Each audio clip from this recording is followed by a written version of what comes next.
Assalamualaikum warahmatullahi wabarakatuh. Waalaikumsalam. Dari pengenalan utawi paring sosialisasi salah setunggalipun cairan ingkang sampun diklaim dening para ahli. Ini para ahli Pak Bu ya, bukan Pak Alek yang ngeklaim. Ini suatu cairan yang ramah lingkungan dan alami. Diberikan yang dipun wastani eco engine. Ananging saderengipun dalam matur masalah eco engine niku didamel menggunakan 3 bahan: air, molase, dan bahan organik. Kita kupas satu persatu. Air menika damel rumus 10 dan satuannya mililiter. Kenapa kok harus dibikin mililiter? Pada endingnya nanti juga akan tertera liter. Karena yang mau kita kembangkan itu partikelnya kecil, ya kita harus perkecil satuan mililiter. Itu rumusnya 10. Air yang bisa digunakan itu air hujan, tapi langsung dari langit, nggak boleh dari talang atau genteng. Yang kedua, air sumur bor. Yang ketiga, air mineral. Yang keempat, air pembuangan AC. Yang kelima, air PDAM. Tapi khusus untuk air PDAM itu harus direndahkan 1 kali 24 jam. Supaya apa? Kaporitnya mengendap. Jadi nggak boleh langsung digunakan khusus untuk air PDAM. Itu rumusnya 10. Sekarang bahan yang kedua, molase atau gula merah. Ini rumusnya 1. Menggunakan satuan gram atau GR Pak B. Tak paling boten gede rumangsa lho Pak ya. Gram ya. Jadi GR gram. Satuannya gram, rumusnya ini 1. Ada satu pertanyaan gini, Pak, misalkan nggak ada molase, nggak ada gula merah, apa bahan penggantinya? Bisa diganti dengan sirup dan madu. Lalu ada lagi pertanyaan, Pak, misalkan sirup, madu nggak ada, molase nggak ada, gula merah nggak ada, apa penggantinya? Diganti gula batu. Terus diubenah pertanyaan, misalkan gula batu nggak ada, sirup, madu nggak ada, molase nggak ada, gula merah nggak ada. Sebenarnya bahan ini tidak direkomendasikan. Tapi kalau memang sudah terbentur, gunakanlah gula pasir. Daripada kita nggak membuat, lebih baik kita buat aja. Memang gula pasir tidak direkomendasikan, tidak diperbolehkan. Tapi daripada kita tidak membuat, kita pasrahkan aja sama alam. Masalah hasil dia yang menentukan alam. Kita nggak usah menentukan. Kalau memang kelima bahan tadi nggak dari ya. Jadi kita gunakan gula pasir aja. Lalu bahan yang terakhir, bahan organik, menggunakan rumus 3. Satuannya juga gram. Nah, bahan organik di sini yang bisa digunakan untuk eco engine itu dari limbah sayuran dan kulit buah. Jadi kulitnya saja. Dan kulit buah ini yang nggak bisa digunakan untuk eco engine. 1, dari buah apokat, karena itu mengandung lemak yang besar. Yang kedua, dari buah kelapa dan buah durian, itu nggak diperbolehkan karena takutnya tangan kita kena durian. Ya, jadi untuk kulit buah itu nggak salah-salah. Dan ini wajib dan harus masih segar. Tidak boleh sudah proses masak. Tidak boleh yang busuk.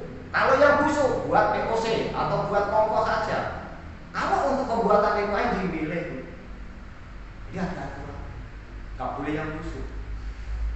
Kalau yang busuk buat POC atau buat kompos saja. Nah, kalau ketiga bahan ini sudah terpenuhi, berarti tinggal satu yang harus dipersiapkan. Apa itu? Wadahnya. Jadi sebelum panjenengan mau bikin ekoenzim menggunakan rumus 1, 3, 10, tentukan dulu wadahnya. Baru rumus 1, 3, 10 dimainkan. Tapi jenengan harus ingat apa namanya ekoenzim. Ekoenzim itu yang dilakukan oleh beliau Dr. Rosukon Kompanpong, berasal dari Thailand. Beliau mengadakan penelitian sejak tahun 1980. Kurun waktunya 30 tahun itu baru diakui PBB. Dan yang mengenalkan ekoenzim ke negara-negara dunia termasuk di Indonesia sebenarnya bukan Dr. Rosukon, tapi Dr. Juin Un. Beliau seorang peneliti naturopati dari Penang, Malaysia. Beliau yang mengenalkan ekoenzim itu negara-negara itu, bukan Dr. Rosukon. Mungkin kalau saya boleh menggunakan rumus 1, 3, 10. Jadi boten ngawur, pembuatannya ekoenzim enggak ngawur. Niku jenengan bolak-balik boten napa-napa 3, 1, 10, boten napa-napa 10, 3, 1, boten napa-napa. Paham ya? Nah, sekarang kita menginjak yang poin terakhir. Ini mungkin agak penting. Bagaimana cara kita membuat ekoenzim? Ekoenzim niku digambar menggunakan 3 bahan. Air, molase, dan bahan organik. Kita kupas satu persatu. Air menika damel rumus 10 dan satuannya mililiter. Kenapa kok harus dibikin mililiter? Pada endingnya nanti juga akan tertera liter. Karena yang mau kita kembangkan itu partikelnya kecil, ya kita harus perkecil satuannya mililiter. Itu rumusnya 10. Air yang bisa digunakan itu air hujan, tapi langsung dari langit, nggak boleh dari talang atau genteng. Yang kedua, air sumur dul. Yang ketiga, air mineral. Yang keempat, air pembuangan AC. Yang kelima, air PDAM. Tapi khusus untuk air PDAM itu harus direndamkan 1 kali 24 jam. Supaya apa? Kapolrinya mengendap. Jadi nggak boleh langsung digunakan khusus untuk air PDAM. Itu rumusnya 10. Sekarang bahan yang kedua, molase atau gula merah. Ini rumusnya 1. Menggunakan satuan gram atau GR Pak ya. Tak paling bukan gede rumongso Pak ya. Gram. Jadi GR gram. Satuannya gram, rumusnya ini 1. Ada satu pertanyaan gini, Pak, misalkan nggak ada molase, nggak ada gula merah, apa bahan penggantinya? Bisa diganti dengan sirup dan madu. Lalu ada lagi pertanyaan, Pak, misalkan sirup, madu nggak ada, molase nggak ada, gula merah nggak ada, apa penggantinya? Diganti gula batu. Terus diubenah pertanyaan, misalkan gula batu nggak ada, sirup, madu nggak ada, molase nggak ada, gula merah nggak ada. Sebenarnya bahan ini tidak direkomendasikan. Tapi kalau memang sudah terbentur, gunakanlah gula pasir. Daripada kita nggak membuat, lebih baik kita buat aja. Memang gula pasir tidak direkomendasikan, tidak diperbolehkan. Tapi daripada kita tidak membuat, kita pasrahkan aja sama alam. Masalah hasil biar yang menentukan alam. Kita nggak usah menentukan. Kalau memang kelima bahan tadi enggak, dari ya. Jadi kita gunakan gula pasir aja. Lalu bahan yang terakhir, bahan organik, menggunakan rumus 3. Satuannya juga gram. Nah, bahan organik di sini yang bisa digunakan untuk eco engine itu dari limbah sayuran dan kulit buah. Jadi kulitnya saja. Dan kulit buah ini yang nggak bisa digunakan untuk eco engine. Satu, dari buah alpukat, karena itu mengandung lemak yang besar. Durian itu nggak diperbolehkan, karena takutnya tangan kita kena durian. Ya, jadi untuk kulit buah itu nggak salah-salah. Dan ini wajib dan harus masih segar. Tidak boleh sudah proses masak, tidak boleh yang busuk. Kalau yang busuk buat POC atau buat kompos saja. Kalau untuk pembuatan eco engine boleh. Ya, nggak boleh yang busuk. Kalau yang busuk buat POC atau buat kompos saja. Nah, kalau ketiga bahan ini sudah terpenuhi, berarti tinggal satu yang harus dipersiapkan. Apa itu? Wadahnya. Jadi sebelum panjenengan mau bikin eco engine menggunakan rumus 1 3 10, tentukan dulu wadahnya. Baru rumus 1 3 10 dimainkan. Tapi jenengan harus ingat, suatu misal jenengan beli toples ukuran 16 liter misalkan, tapi jenengan sampun langsung percaya dulu. Timbang airnya langsung rumus 1 3 10 jenengan masukkan, itu nanti ada dua kemungkinan. Pertama, kelebihan bahan itu jelas. Kalau tidak, misalkan bahan ini semua bisa masuk ke dalam satu wadah, itu tidak akan ada rongga udara 10%. Jadi harus ada rongga sisa ruang hampa 10%. Misalkan bahan itu masuk, benar masuk, tapi rongganya kurang dari 10%. Ini enggak ada. Karena Dr. Roosevelt enggak ngawur. Dia menciptakan rumus 1 3 10 itu selama 30 tahun. Rongga kurang 10% kurang bagus, lebih dari 10% juga kurang bagus. Untuk wadah yang bisa digunakan untuk pembuatan eco engine, itu wadah dari toples drum yang bermulut lebar. Yang mulutnya lebar itu aman.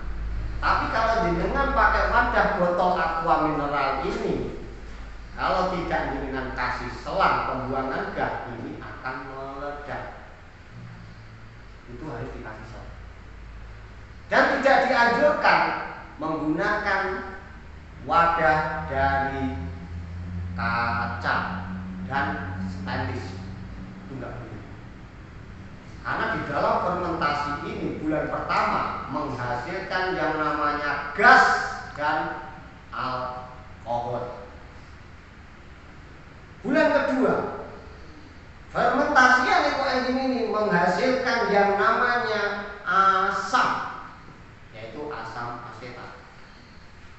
Baru bulan ketiga akan terbentuk enzim. Jadi prosesnya 3 bulan.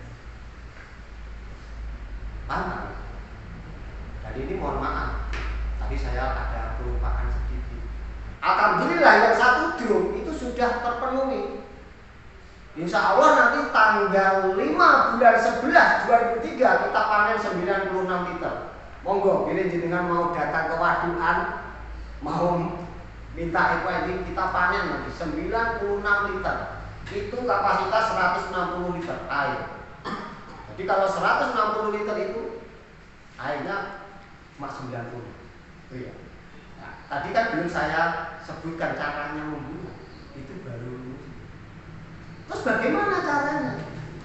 Ini jenengan sudah menentukan wadah, misalkan wadah toples 10 liter. Misalkan toples itu 10 liter. Dan atau rumus yang perlu dimasukkan pertama itu rumus 10 air. Berarti kalau wadahnya atau toplesnya itu ukuran 10 liter, berarti kan itu 10 ml.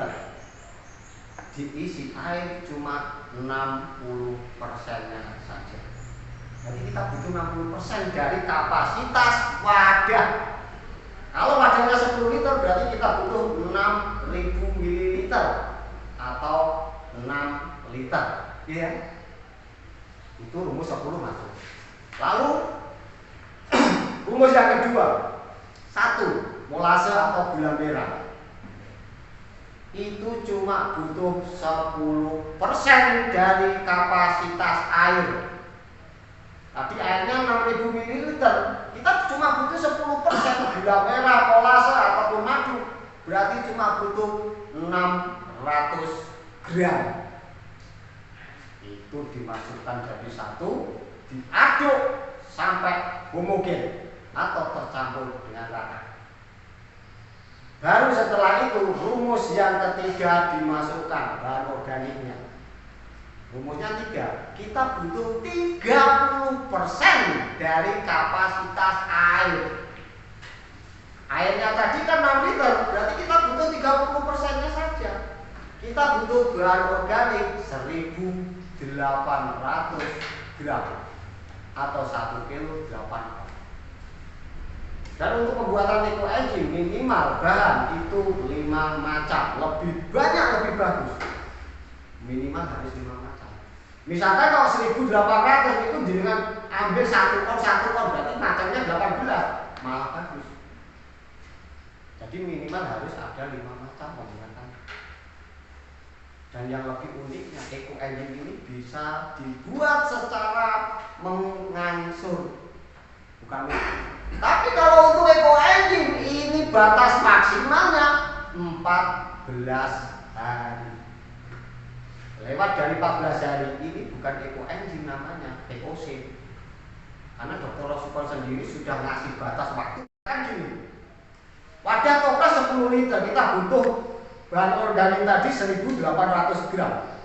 Misalkan hari ini kita dapat 200 gram, masukkan. Asalkan 2 bahan ini sudah terpenuhi dulu. Jadi wadah, air dan molase itu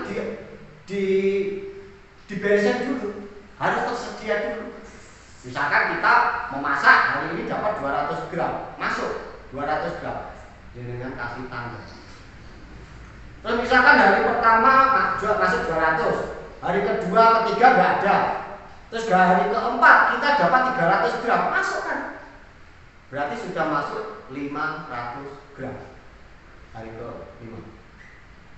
Kalau nanti sampai hari ke-14, berarti ini kan kurang 1300 ya. Kalau di hari ke-14 1300 ini tidak terpenuhi, berarti gagal. Jadi mau tidak mau 1300 harus terpenuhi. Jadi pada hari ke-14 1300 harus ada masuk. Setelah itu dengan fermentasi 100 hari, mulai fermentasi hari itu juga. Jadi yang hari-hari kemarin nggak dihitung, jadi dihitung ulang. Makanya 100 hari itu bisa lebih. Lama ya. Itu dimasukkan wadah, ditutup secara anaerob, kedap udara, tidak membutuhkan oksigen dari luar. Sekarang satu pertanyaan, kenapa enzim ini bisa berkembang? Karena satu, inilah kekuatan alam. Kekuatan alam itu benar-benar ada. Dan yang kedua, di dalam wadah fermentasi itu ada cadangan makanan untuk mikroba. Apa tadi? Gula merah atau molase. Tapi kalau enzim ini malah berkembang. Inilah kekuatan alam yang tidak bisa kita pungkiri. Mungkin dari saya untuk penjelasan materi poin mungkin. Assalamualaikum warahmatullahi wabarakatuh.